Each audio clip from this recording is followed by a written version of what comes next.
Hey everyone, it's me, Tim. Today's Friday, so let's talk about something fun that I will loop back to game development at the end. And what I want to talk about is chocolate. Do not underestimate how much I'm into chocolate. I love chocolate. I love eating it. I love talking about it.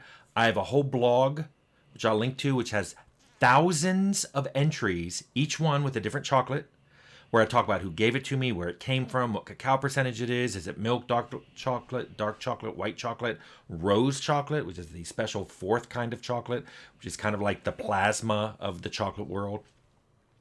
At one point, I could eat a bite of chocolate and tell you within 5% what the cacao percentage was.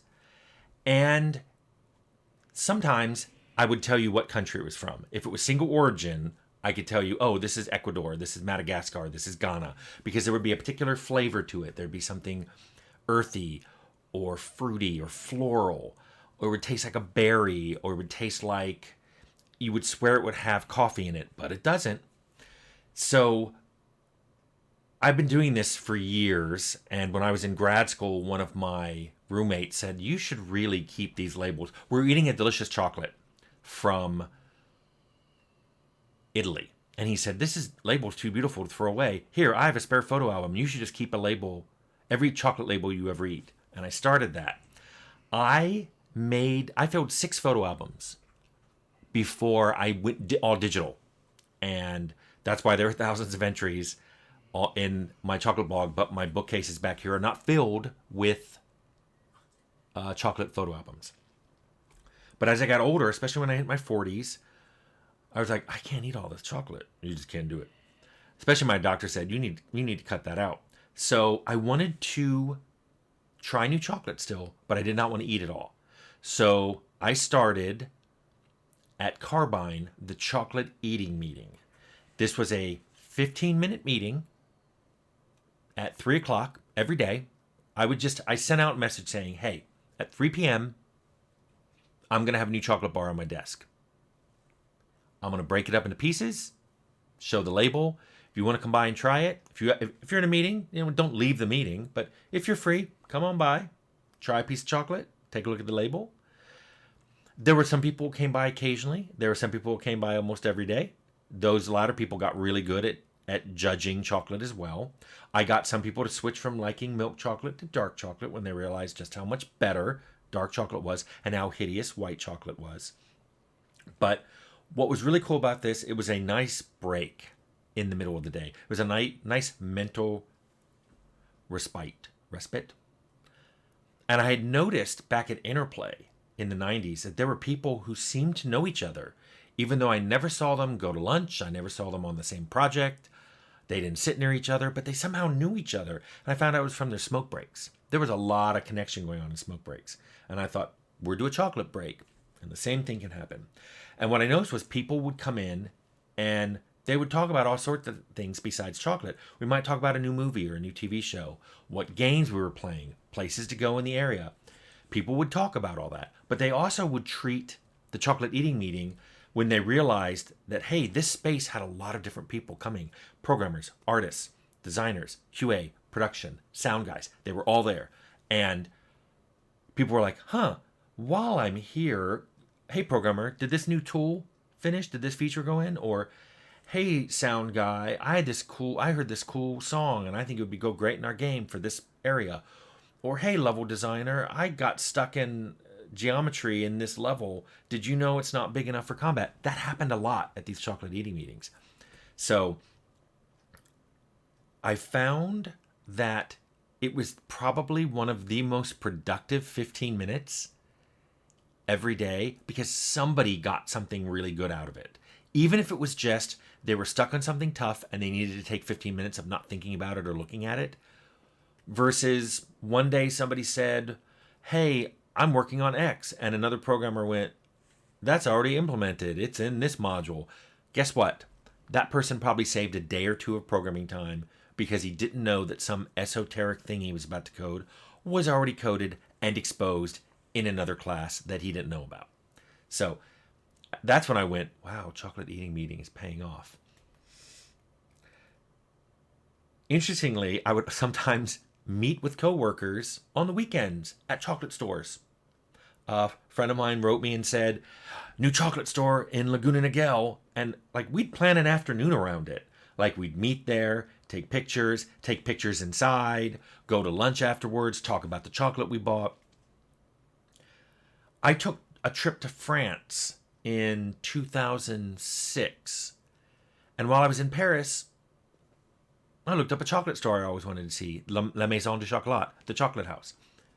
Then, when I went to go give a conference in Sydney in 2016, I worked in an entire afternoon to go to 5 different chocolate shops. And I took pictures of me at each one, which I think the people working there thought I was a little daft or whatever. But I was so excited to be there, to be in a store that I might have eaten a chocolate bar from, a decade before. And now I'm actually in that store. Never thought I'd be there. So I took pictures of that. Soon, because I would bring all this chocolate, people at work would come back from vacation really excited to bring a new chocolate. They would check my blog because my blog at the very top of it has a search function. So if they were on vacation somewhere and they saw a bar and they're like, I don't know if Tim's had this, they'd check the blog. And if it was new, they'd buy it and they were super excited to bring it to the next chocolate meeting. And that was really cool because they were like getting into it themselves. And it extended the chocolate eating meeting. I mean, we literally had this every day for years. The coolest thing, though, was when new employees would start, when people would start on my team, I would often tell them, hey, at 3 o'clock, come on by. We're having a chocolate eating meeting. They'd be like, what's that? Now, you could tell some of these people were brand new to the industry, juniors, very young, maybe fresh out of high school or fresh out of college. And they were like, my God, why is the director inviting me to his office? But then they'd see a whole bunch of people there. I think one time we had 12 people crammed into my office. They'd see the chocolate, they'd see the label, they'd see everyone talking about the chocolate, and they'd just sit there and they'd eat it and they'd listen. And then people would start talking about the game. Hey, have you guys seen this? Have you guys seen this Easter egg? Have you seen this really cool thing? And they'd learn a lot.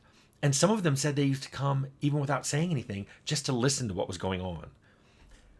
And I thought that was really cool because I've heard people talk about onboarding of new employees, and sometimes it feels very sterile.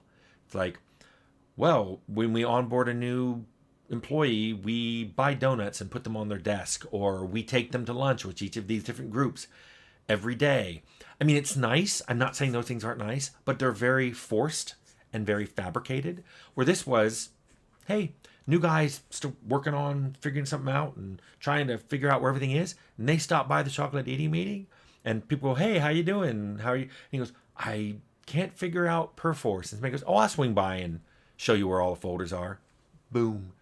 That 2-minute interaction probably saved hours of that new person fumbling around in Perforce. So I really love that. And what I really, really loved is all of this happened in 15 minutes. We rarely had chocolate eating meetings last longer than that. People, because the chocolate would be eaten. And sometimes people would start talking about something and go, oh, I want to show you something. And they'd go back to their desk so they could show them something in the game. So it tended not to last long, but it was not only a nice little mental break, but it also paradoxically was also kind of a team stimulation time. It was everybody got excited about something that somebody brought up during the meeting, or somebody just happened to ask a question about, and it started this whole discussion. And then they're off to someone's office to look at a new piece of art or a new level or a new feature that was being coded that wasn't checked in yet. And I thought that was really cool. And people used to ask me later, because I got asked back at Interplay, how do you keep your team morale up so high? And I didn't know. I was just like, it happens. By the time I got to Obsidian 20 years, 30 years later, I kind of knew that this would happen. Don't get me wrong. The chocolate eating meeting was for eating chocolate. But I knew it would have this kind of side effect. And I knew people would like it. New people had been on the team for a long time. It had this nice team building effect without that artificiality of, we're going to have a team building exercise where we break you into groups of 6 and see who can support an egg with rubber bands. Okay. There were people who would go to that and never open up. And those same people would come to the chocolate eating meeting and go, Girl Scout Thin Mint brownies, yes. And the next thing you know, they're talking about how they have two daughters who are in Girl Scouts, and you know how they take them out on their cookie selling venture that Girl Scouts do every year. It was fun. It let coworkers kind of chat with each other, and every now and then a really important game discussion happened. So never, ever, ever underestimate how much I like chocolate and the power of the chocolate eating meeting.